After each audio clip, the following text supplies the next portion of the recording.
그 중에 제일은 사랑이라. 다시 한번 더 읽을까요? 시작.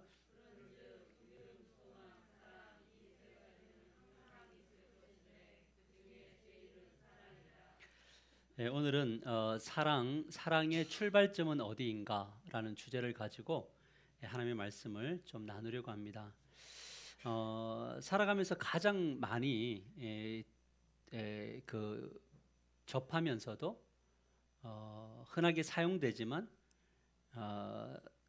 참 이렇게 만나기 힘든 단어가 이 사랑이라는 단어가 아닐까 이런 생각을 해봅니다. 사실 우리는 모두 사랑받기를 원하고 사랑하며 살아가기를 원하죠. 물론 뭐 당신은 나에게 사랑 안 해도 되고 하는 그런 대상도 있겠지만 우리 마음속에는 이 사랑에 대한 늘 목마름이 있는 것 같습니다. 그래서 스퀴델이라는 사람이 뭐라고 이야기했냐면 인간이 사랑을 시작할 때 비로소 삶이 시작된다라는 거예요. 그러니까 시작되는데 삶이 사랑과 굉장히 밀접한 연관이 있다는 거죠. 그 윌리엄 썸머싯 멈이라는 사람이 이런 이야기를 했는데 사랑의 비극은 죽음이나 이별이 아니다. 두 사람 중 어느 한 사람이 이미 상대방을 사랑하지 않는다는 것을 알게 되는 날이 왔을 때 그것이 비극이다. 이런 이야기를 했어요. 우리가 살아가다 보면 어차피 헤어져야 되는 것들은 죽음을 통해서 이별은 해야 되지만 함께 살아가는 그 날들 동안에 내가 믿어왔던 사람이나 나를 사랑한다고 했던 사람이 나를 향한 그 사랑을 가지고 있지 않고 다른 데 눈을 돌리고 있다는 것을 알게 될 때 그것은 굉장한 비극일 수 있겠다 이런 생각을 저도 가집니다. 사랑이라는 것 그렇게 가까이 있고 원함이지만 가면 갈수록 참 미스테리하고 도대체 어떤 사랑이어야 우리는 만족할 수 있겠는가라는 그런 생각이 들 때가 있습니다. 어떻습니까? 여러분은 누군가에게 만족할 만큼 사랑을 받고 있고 주고 있나요? 우리 권사님 역시 화이팅입니다. 참 이 사랑이라는 단어가 참 이게 참 신비로운 영역이고 우리가 죽는 날까지 사랑에 취한다, 사랑에 취하다 이런 이야기를 할 수 있다면 그 사람의 인생은 뭐 누구의 평가가 어떠하든지 간에 멋진 인생을 살았다라고 볼 수 있죠. 그래서 오늘부터 이제 8권 사랑에 대해서 좀 살펴볼 텐데 이 사랑은 우리가 일반적인 사랑이 아니고 기독교적인 사랑에 대해서 말을 하고 있습니다. 그래서 오늘 이게 또 왜 이럴까요? 네.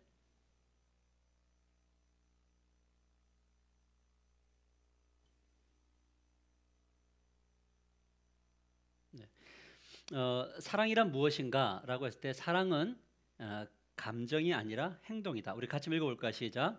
사랑은 감정이 아니라 행복이다. 이렇게 이제 이야기를 합니다. 사랑은 감정이 중요한가요? 그런가요? 사랑은 감정이 중요하죠. 그렇지만 감정에 상관없이 행동으로 옮겨져야지 그 사랑은 완성되는 거다라고 버넌 그라운즈라는 신학자가 이야기를 했어요. 다시 한번 더 말씀드립니다. 사랑은 감정도 중요하지만 감정에 상관없이 그 감정의 선을 뛰어넘어 행동으로 옮기는 것이 사랑이다. 그래서 우리가 들었던 말 중에 love is verb 해가지고 사랑은 뭐라고요? 동사다. 이런 이야기 들어보셨어요? 사랑은 뭐라고요? 동사다. 원래 그 명칭은 명사인데 명사만으로는 단어만으로는 입술만으로는 사랑이 완성이 안 되고 verb 동사 움직임이 있어야지만이 그것이 사랑일 수 있다라는 것을 말하는 겁니다. 만일 제가 여러분들에게 사랑합니다라고 이야기하면서 일주일에 전화도 한 번 안 하고 교회에서 이렇게 봤을 때 제가 매일 사랑을 설교한다고 하십시다. 그래서 사람들이 말하기를 하상원 목사님의 설교 주제가 뭐냐 그랬을 때 그 목사님은 사랑을 이야기하는 분이다.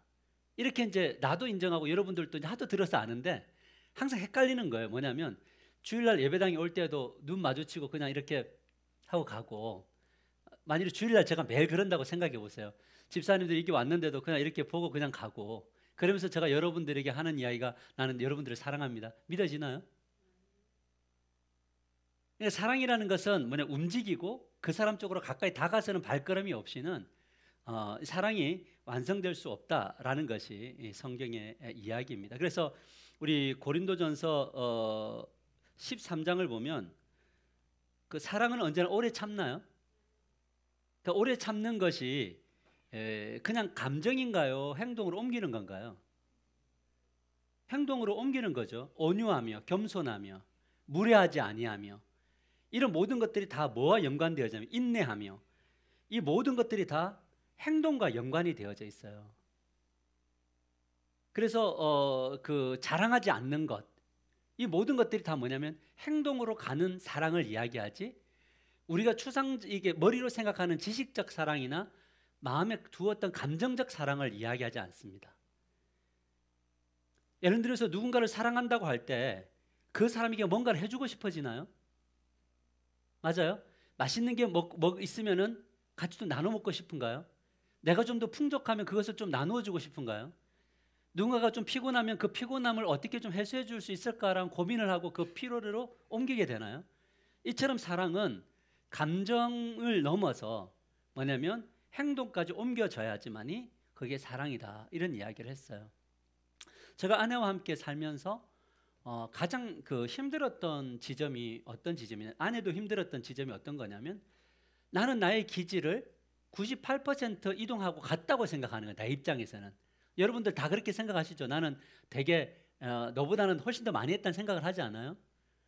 근데 왜 이것이 저 사람에게는 기쁨이 되지 못할까? 이제 그거에 대한 퀘션 마크가 있었거든요. 그래서 이게 이제 어떻게 보면 다툼의 요인들이 되더라고요. 나도 나의 기질을 이만큼 꺾어서 이렇게 좀 이동하고 있는데 왜 이것이 인정받지 못함으로 오느냐라고 이야기했을 때 이제 유명한 말 한마디를 저에게 넘겨줬어요. 98%가 아닌 내가 원하는 2%를 하는 거. 98%안 해도 괜찮으니까 2%를 해달라고 하는 거예요. 그래서 이 2%가 진짜 숙제더라고요. 왜냐하면 이 2%는 내가 정말 못하는, 정말 내가 정말 부족하게 생각하는, 이것까지 가면은 나는 없는, 이런 요구였어요. 그러나 사랑의 열매를 맺으려면 그러면 이 2%를 찾아서 이동을 해야 되나요? 안 해도 돼요? 그러면 이제 우리 여러 가지 생각을 하는 거죠. 이거 가야 되나 말아야 되나. 이거 이제 거기 2% 때문에 고민을 하는 거라는 거죠. 그래서 사랑은 뭐냐면 감정이 아니라 행동이다. 이 부분들을 이제 전체 주제를 가지고 가려고 그래요. 그 세 가지 사랑의 형태가 있는데 첫 번째 형태는 뭐냐면 구약 아가서에서 묘사된 낭만적 사랑이에요. 이것을 무슨 사랑이라고 헬라어로는 에로스는 뭐냐면 육체적 사랑이죠. 그 낭만적 사랑의 특징은 뭐냐면 상대방을 뭐 하려고 하는 거냐면 소유하려는 경향을 가져요. 소유하려는 경향이 있어요. 그래서 이 사랑은 강하고 매우 열정적이에요. 그래서 이 육체적 사랑을 꿈꾸고 추구할 때는 뭐냐면 저 사람을 나의 소유로 삼으려고 하고 싶은 그 뜨거운 감정이 있고 뜨거운 열정이 있을 때 이 에로스는 뭐냐면 그 안에서 희열과 기쁨과 감동을 느끼게 되어져 있는 것이 이런 사랑이죠. 여러분, 그러면 이 에로스적 사랑이 죄인가요? 죄일 수도 있고 아닐 수도 있죠. 하나님이 허락된 범주 안에서 뜨겁고 강렬한 것은 하나님의 복인가요? 맞죠? 그러니까 이거 자체를 죄악시 여길 필요가 있다 없다? 없다는 거죠. 건강함과 이런 것에 대해서 감사해야 된다. 하나님이 이런 사랑을 우리에게 선물로 주신 건가요? 아멘이죠. 그거예요. 그러나 이 사랑은 상호 독점적이면서 서로에게 충실하다면 인간이 경험할 수 있는 아름다운 경험이 바로 뭐냐면 이 에로스로서의 사랑이다라는 거죠. 그러니까 저도 요즘에 이제 집에 가면 이제 듣는 이야기가, 어제도 아들이 그런 이야기를 하더라고요. 아빠는 교회에서 보면 뭔가 리더 같은데 집에 오면 뭐라 했죠? 실직한 아버지 같다? 이랬나? 뭐냐면 여기서의 긴장감이 집에 가서도 약간의 긴장감을 가지고 가야지 그 매력이 살아남는데 여기서 긴장을 하면서 살아가다 보니 집에 들어가서는 좀 풀어헤치고 싶잖아요. 근데 그게 우리 아들의 입장에서 볼 때는 실직한 아버지처럼 보였나 봐요. 자, 이게 바로 뭐냐면 이 그러니까 뭘 말하려고 하냐면 아버지가 집에서도 약간의 매력은 유지해야 된다. 맞나요? 아니에요? 아내들이 집에서도 매력을 유지해야 된다. 어때요? 힘들어요? 그것을 이 부분들에 대한 너무 긴장하는 건 아니지만 약간의 그런 노력이 필요하다라는 부분들을 이야기하죠. 오늘 가서 조금 더 긴장하고 있어야 되겠는데요. 아내가 볼 때도 어떨지 모르겠습니다만. 자, 그다음에 세 가지 사랑 중에 두 번째 형태는 뭐냐면 상호적 사랑이에요. 그러니까 쉽게 하면 50대 50. 이런 사랑을 이야기하는 거죠. 그러니까 내가 뭐냐면 주었으면 돌아오는 것이 있는 사랑. 그런데 이 사랑도 잘못된 건 아니죠. 만일에 우리가 성숙하다면 그 상대방이 준 만큼 나도 줄 수만 있다면 사랑은 좀 더 유지될까요? 맞아요. 근데 왜 우리의 사랑이 힘드냐면 기울어지기 때문이지 않아요? 우리가 그 친구하고 어떤 그 친구를 동력하고 섬길 때도 내가 지금 이만큼 가고 있다고 생각을 하는데, 내가 지금 한 80 가고 있다고 생각하는데 내가 이 친구에게 기대하는 것은 20만 돌아오도 난 that's okay 인데 아예 이 20마저도 안 돌아올 때 그때 뭐가 되냐면 이 친구와의 관계를 유지해야 될 거냐 말 거냐의 문제잖아요. 우리가 어떤 여러 교회를 섬기고 있는데 그 교회 목사님들이 저에게 1년에 한두 번씩 전화를 해서 교회 이야기도 해주고 어떤 이야기를 해주는 것이 사실은 90에서 10이라면 이것도 안 할 때 과연 사랑이 유지가 될까라는 이야기예요. 근데 이 다윗과 요나단은 어떻게 보면 참 둘이가 상호적인 사랑을 했나요? 맞아요. 서로의 목숨처럼 아끼면서 사랑했나요? 요나단도 엄청난 위대한 사랑을 했죠. 왜? 자기의 권리, 누려야 될 권리와 그 모든 것들을 다윗에게 넘겨줬잖아요. 하나님 뜻 안에서. 그리고 아버지와 함께 죽었단 말이에요. 그러면 이 죽은 사람들에 대해서 다윗은 뭐냐면 책임 안 져도 되는데 결국 죽고 난 이후에도 요나단의 아들을 취했나요? 자기의 상에 똑같은 왕자처럼 취했나요? 그러니까 이 사랑이, 이 상호적 사랑이 있었던 거죠. 근데 이제 이 사랑이라는 것이 서로 이제 우리들 가운데 필요한데 우리는 이제 그 상호적 사랑을 하기 위해서는 서로 좀 정해야 될 것 같아요. 내가 저분에게는 어느 정도 사랑만 있으면 나는 오케이 하는 그런 것들, 이 지혜들. 어떠세요? 여러분들은 사랑을 베품하고 돌아오던가요? 안 돌아와요? 안 돌아올 때 어떻게 하세요? 그거 안 돌아오면 어떻게 하세요?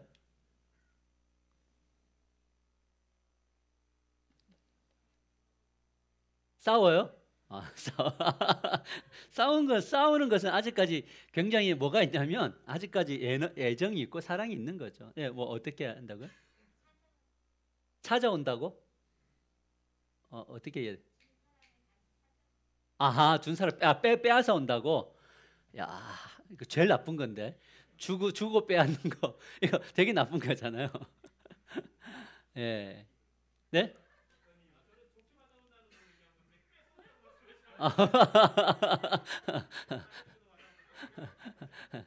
그러니까요. 그러니까 이제 여기까지 이제 육체적 사랑과 상호적 사랑이 있죠. 여기 사실은 두 번째 사랑에서 사실은 우리가 조금만 성숙되다면 가정도 공동체도 되게 뭐하냐면 평화를 샬롬을 유지할 수 있는 것 같아요. 근데 이제 보통 이제 성도가 목회자에게 느끼는 어떤 절망은 내가 당신을 생각하는 만큼 저에게 주지 않는 거예요라고 할 때 이제 우리는 고민이 시작되는 것 같아요. 근데 이제 이제 에로스와 상호적 사랑을 좀 뛰어넘어서 이제 세 번째네요. 잘못 적었어요. 세 번째 사랑 형태는 뭐냐면 세 번째 형태는 이 가장 고귀한 사랑인데 무슨 사랑이라고요? 구속적 사랑이에요. 구속이라는 거 알죠? 이렇게 주님이 구속하셨다라 할 때 이것은 낭만적 사랑이나 상호적 사랑의 수준을 뛰어넘는 사랑. 그러니까 뭐냐면 내가 이만큼 줘도 네가 1을 주면 너무 땡큐고, 내가 9를 줘서 당신이 나에게 1을 주면 땡큐인데 안 줘도 그러 나는 너를 사랑할게. 이런 대상이 여러분에게 누가 있어요? 아, 자식은 그게 돼요? 며느리는?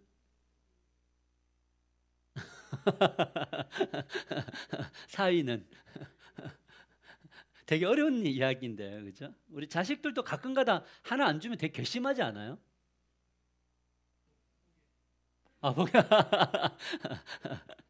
예, 이 표현이 막 달라. 아빠는 포기, 아내, 엄마는 구속적 사랑 이런 거죠. 상대방의 행복과 평안을 추구하는 사랑이죠. 이거는 상대방이 행복해졌으면 좋겠어. 상대방이 평안했으면 좋겠어. 그리고 나는 거기에 충분히 나는 헌신할 수 있고 섬길 수 있어라고 하는 이 사랑이죠. 이 부모와 자식 간의 어떤 관계죠. 그러니까 이런 사랑을 요한일서 3장 16절은 이렇게 이야기하는 거예요. 같이 읽어봅시다. 시작. 그가 우리를 위하여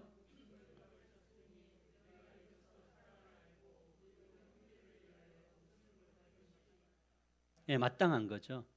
이로써 사랑을 알고 그러니까 예수님을 만나는 그 사랑이 우리 안에서 강력하게 역사해서 주님이 나를 사랑하는 만큼 나도 누군가를 좀 사랑해 보고 싶습니다라고 하는 거죠. 여기에 뭐가 없냐면 권익이라든지 유익, 그다음에 상처 이런 것들을 잊는 것이 있는 것. 이럴 때 이거를 잊을 때 뭐를 할 수 있냐면 구속적 사랑을 할 수가 있더라고요.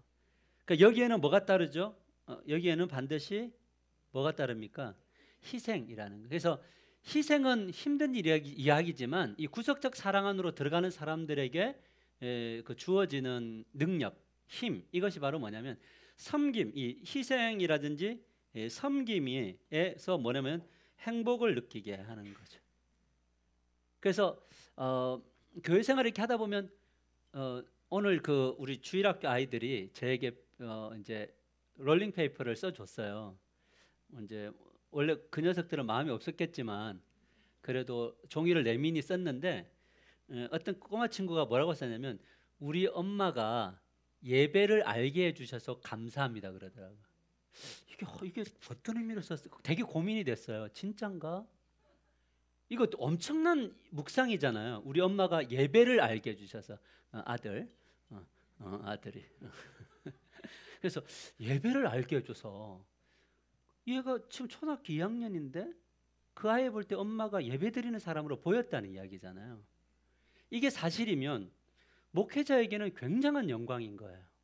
나라는 통로를 통해서 누군가가 예배를 알게 하고 그걸 자녀들이 알았다라고 한다면 이것은 엄청난 이야기일 수 있다라는 거. 그렇죠? 그 말고도 여러 가지 내용이 있어서 되게 힘이 되었는데 우리가 살아가면서 하나님의 백성 된 자가 누릴 수 있는 가장 큰 복은 뭐냐면 나를 통해서 누군가가 세워지는 것을 보는 거예요. 근데 이거 여기에 뭐가 있냐면 아픔도 있어요. 그게 여러분 자녀여도 괜찮고 여러분이 가르치는 주일학교 아이들이어도 괜찮고 여러분들이 뭐냐면 섬기고 있는 목원 식구들도 괜찮고 아니면 동료들일 수도 있는 거예요. 여러분 지금 이 꽃을 보면요. 여기 요거 색깔이 좀 다른가요? 요거를 지금 보니까 여러분 기분 좋아요, 안 좋아요? 여러분이 볼 때 기분이 더 좋을까요? 제가 볼 때 기분이 더 좋을까요? 왜요? 가까이 있어서? 예, 제가 이거를 일주일에 햇볕을 꼭 2번을 쐬주거든. 창문 열고요. 그리고 요 들어올 때 보면은 그 이렇게 늘어진 나무 있죠? 그 애가 죽어서 나뭇잎이 노랗게 변한 애를 제가 햇볕을 일주일에 정성 들여서 햇볕과 바람을 씌워준단 말이에요. 근데 애들이 낙엽이 잎이 막 부흥을 해요. 볼 때마다 뭐가 생기냐면 기분이 되게 좋더라고요. 우리가 삶을 살아가면서 사랑을 이야기할 때 나를 통해서 누군가가 서가고 세워져가고 멋진 사람으로 성장해 나가는 것을 보는 이것이 바로 뭐냐면 구속적 사랑이에요. 아멘입니까? 여러분의 자녀들이 여러분의 헌신 때문에 잘 성장하는 거 기분 좋은 거잖아요. 여러분의 영적인 자녀들이 여러분에게 주어지기를 주님의 이름으로 간절히 축복합니다. 참 이렇게 이 삶이라는 게 이렇게 가까이서도 많은 진리들이 있다는 생각이 듭니다. 자, 근데 세상 안에서 구속적 사랑은 어떤 의미인가? 구속적 같이 읽어볼까요? 시작.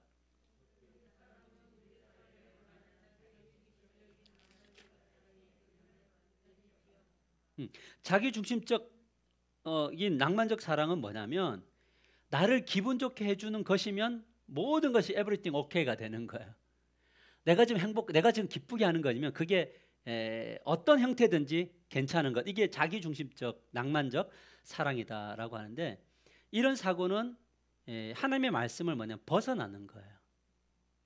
그래서 우리의 사랑이라는 것이 이런 이야기였어요. 누군가가 어떤 이야기를 했냐면 평범한 사랑은 헤어지면 다 사라지지만 진정한 사랑은 헤어졌을 때 더 그리워진다. 이런 이야기를 하더라고요.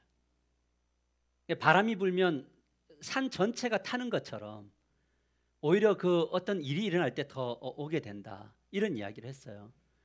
그래서 여기에 마태복음 5장 43절에서 88절의 핵심적인 내용이 뭐냐면 원수를 뭐하라고요? 사랑하라. 이거 가능해요? 안 되죠. 되게 어려워요. 근데 원수 사랑은 진짜 어려운 거예요. 근데 구속적 사랑은요, 뭐냐면 이 개념까지 와요. 맞나요?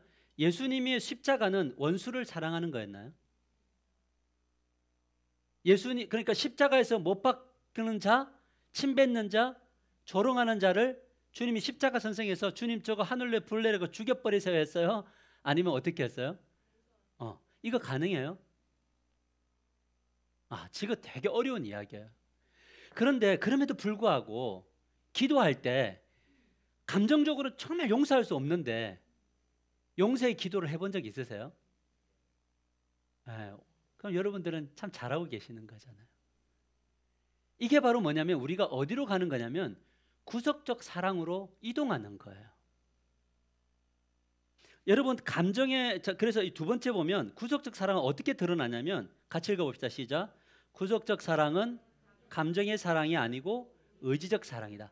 이 부분이 되게 중요해요. 뭐냐면 감정을 따를 때 이웃을 사랑하는 것이 쉬워요, 어려워요? 감정을 따를 때 어렵죠. 내가 지금 감정이 집사님에게 사랑의 감정이 느껴지면 행동하기가 쉽나요? 근데 지금 불편할 때 이때 사랑을 실현하는 불편의 감정이 들었을 때 사랑할 수 있나요? 힘들죠. 그런데 자신의 감정을 따르지 않고 의지를 따라갈 때는 뭐냐면 사랑이 따르는 사람은 이 구속적 사랑을 이제 알게 돼요. 그래서 기독교 사랑은 감정을 따라가도록 훈련하지 않고 의지를 따라가도록 훈련합니다. 그래서 한국 교회가 가장 놓친 것 중에 하나가 뭐냐면 감정은 잘 건드렸어요. 뭐냐면 예배 드릴 때 여러분 눈을 감으십시오. 음악 쫙 깔고 오늘 우리의 삶 속에 우리의 사랑이 어떠한지 우리가 집에서 어떻게 살아가고 있는지 분위기 쫙 깔고 쫙 하면 막 전부 다 쫙 하고 막 눈물 콧물 흘리며 뒤집어지고 막 이렇게 하고 돌아가잖아요. 가서 또 뭐해요? 내 은혜 받은 거 네가 마귀 짓을 했기 때문이라고 싸우지 않아요? 감정에 충실한 우리 정서, 우리 한국 사람들은 지성보다는 감성을 이끌잖아요. 이 감성을 따라가는 이것이 위험하다고요. 그러니까 우리는 은혜를 받았다는 것을 자꾸 어떻게 이야기하냐면 감정의 은혜를 받은 거예요. 그래서 은혜를 받을 때 감정이 동화가 되니까 막 몸에 막 뭐가 생겨요?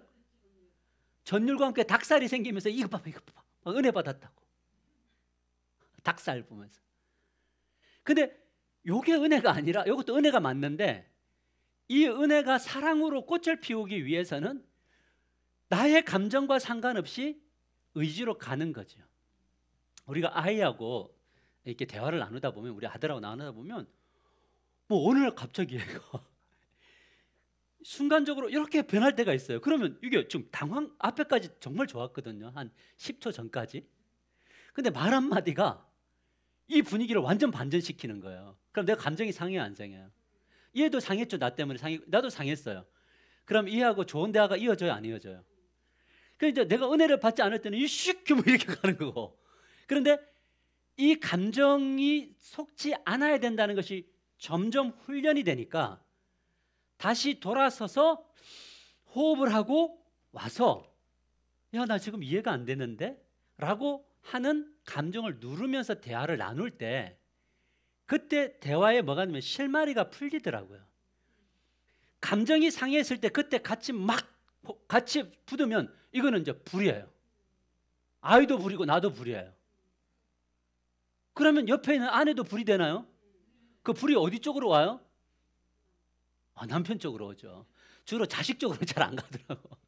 나중에는 이제 너가 그러면 안 되지 하지만 어쩔 땐 또 자식에게도 가기도 하지만은 그만큼 뭐냐면 감정에 속는 것은 굉장히 이거는 서툰 거, 구속적 사랑으로 가기 어려운 루트다 이렇게 볼 수가 있죠. 그래서 저는 우리 하나교회가 계속적으로 하는 것 중에 하나가 뭐 의지의 훈련이 필요하다.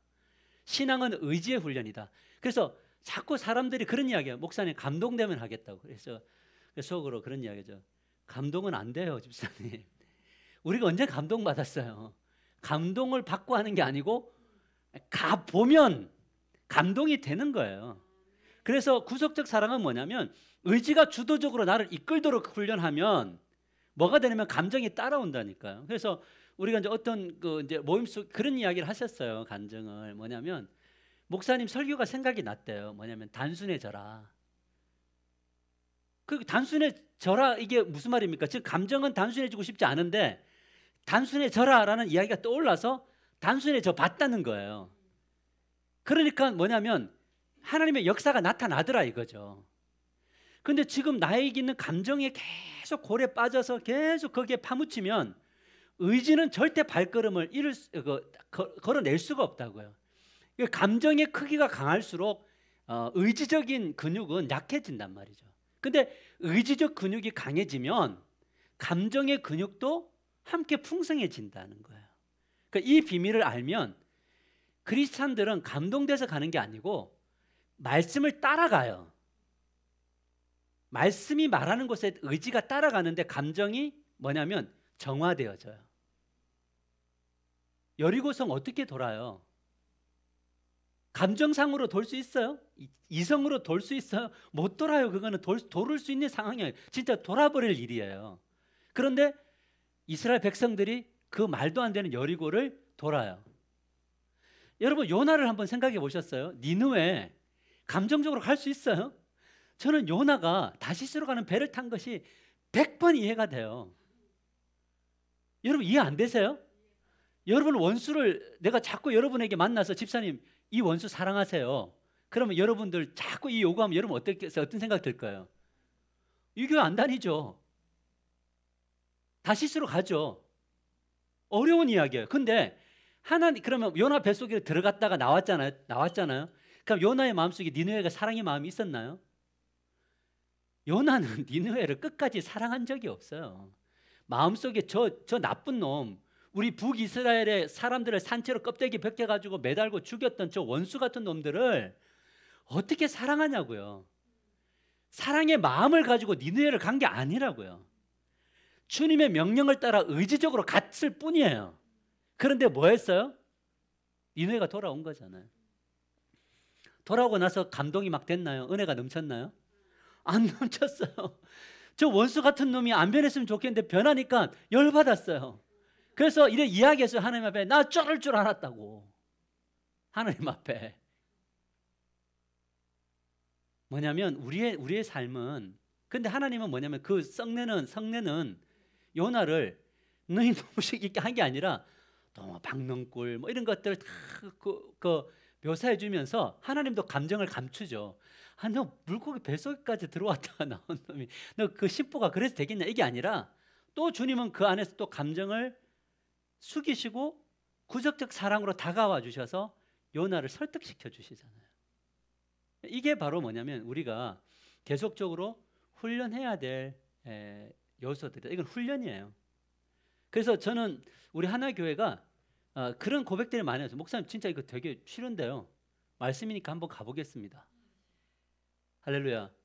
이렇게 가는 것이 이제 사랑이다. 자, 그다음에 예수님의 명령과 우리의 질문. 그러면 우리의 예수님의 명령 이웃을 사랑하라 맞죠? 여기까지 이웃 중에 뭐도 들어가요? 그럼 우리의 이웃은 누구냐? 그럼 우리의 질문이죠. 원수를 사랑하라는 말은 받았으니까 이게 진리니까 우리의 질문은 뭐예요? 이웃은 누구예요? 여러분의 이웃은 누굽니까?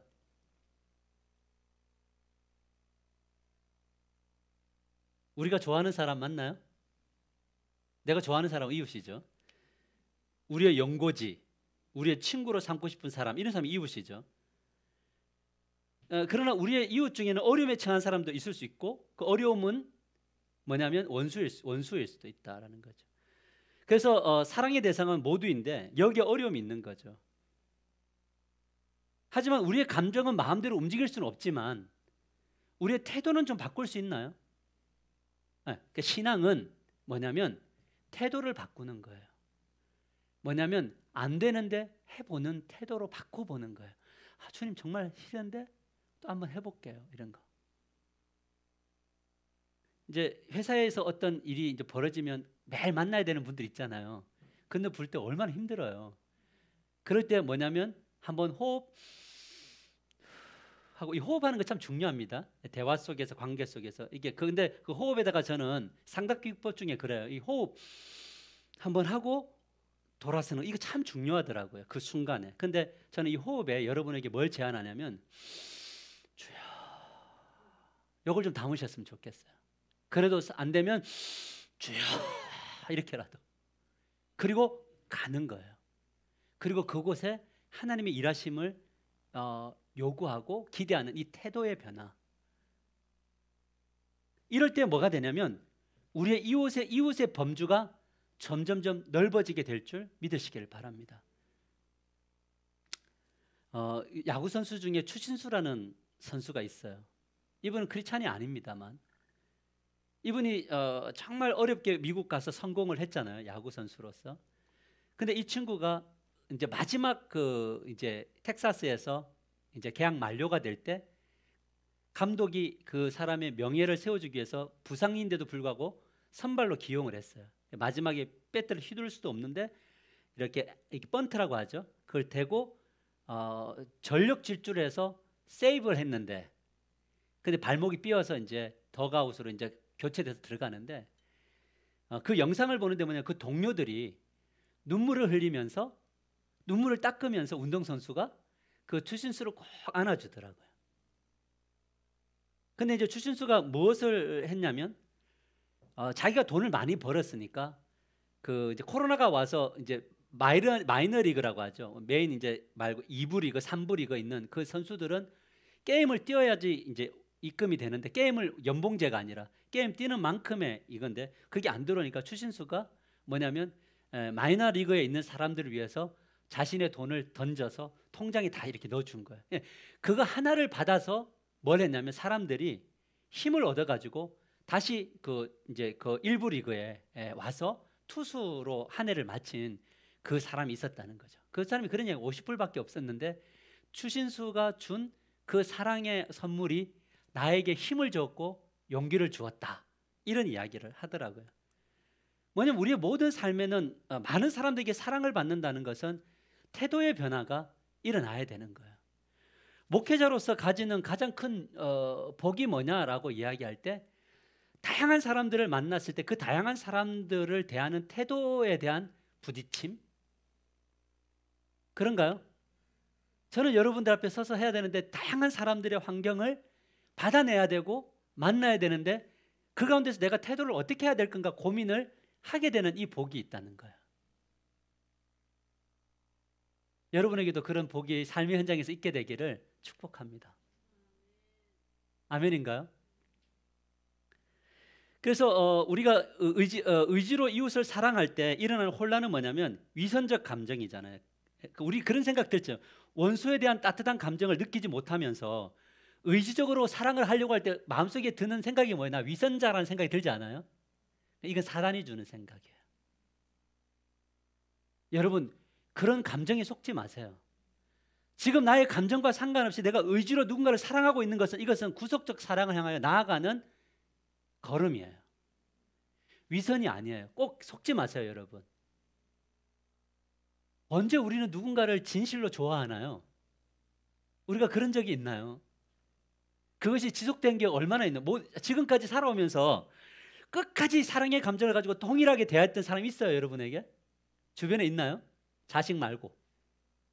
없어요. 이건 우리 것이 아니에요. 그래, 주님은 뭐냐면 우리들에게 원하는 것은 뭐냐면 사랑을 느끼지 못한다 할지라도 인내심을 가지고 예의를 가지고 뭐냐면 친절하게 대하는 것, 이것이 바로 뭐냐면 구속적 사랑이에요.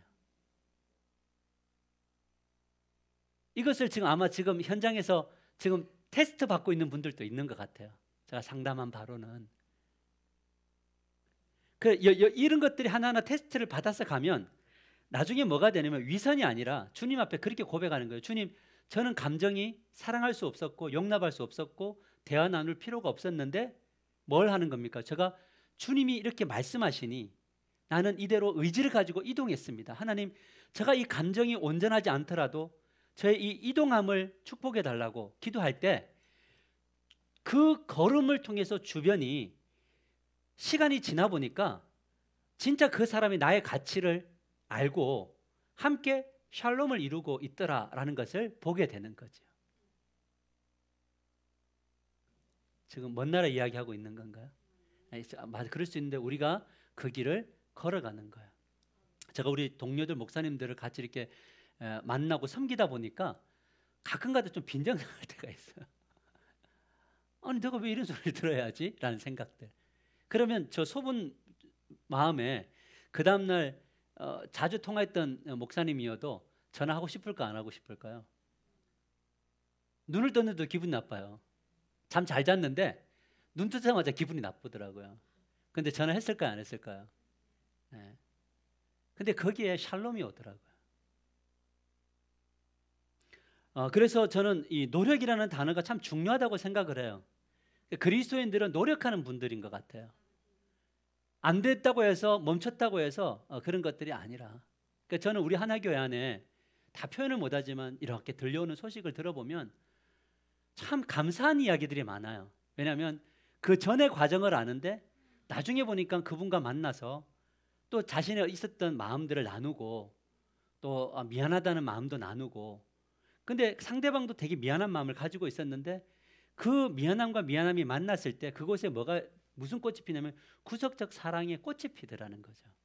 그래서 나중에 용기가 생겨요. 그러니까 주님의 사랑은 굉장히 용기 있는 사랑이셨어요. 왜냐하면 내가 굳이 나를 배반하고 하나님을 배반하는 그 존재들 위해서 내가 왜 성육신 하셔야 되냐고요. 왜 십자가를 짊어져야 되냐는 거죠. 그곳에 뭐가 있냐면 구속적 사랑이 있는 건데 우리가 완벽하게 할 수는 없으나 방향성이죠. 이 길을 속도는 여러분들이 가져가시되 속도가 후퇴되거나 멈추지 말고 계속적으로 구속적 사랑을 위해서 성장해 나가시는 저와 여러분이 되시기를 주님의 이름으로 간절히 축복합니다. 우리 옆 사람과 이렇게 인사를 나눠볼까요? 구속적 사랑으로 다가설게요. 이렇게.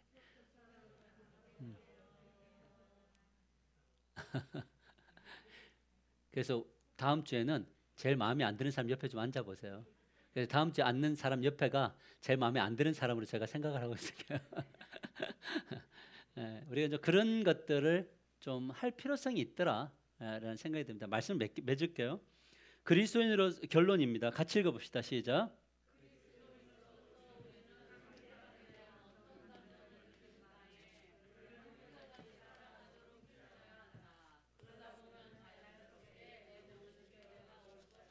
그래서 제가 자주 하는 말 중에 하나가 뭐냐면 견디자. 저 이 단어 되게 좋은 것 같아요. 견디자. 이 견딘다는 게 그냥 아무 생각 없이 견디는 것이 아니라 진리가 이끄는 그 방향을 향해서 우리 한번 견뎌보자. 근데 견디면 친구가 되고 견디면 가족이 되고 견디면 사랑하는 사람이 돼요. 왜냐하면 원래 그래. 맞아요.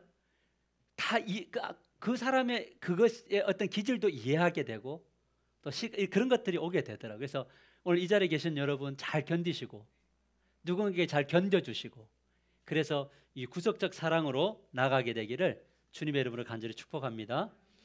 주님, 제 마음이 어두운 너무 둔해서 주님을 볼 수 없습니다. 이 땅에 속하여 이 땅만 보다가 주님 손을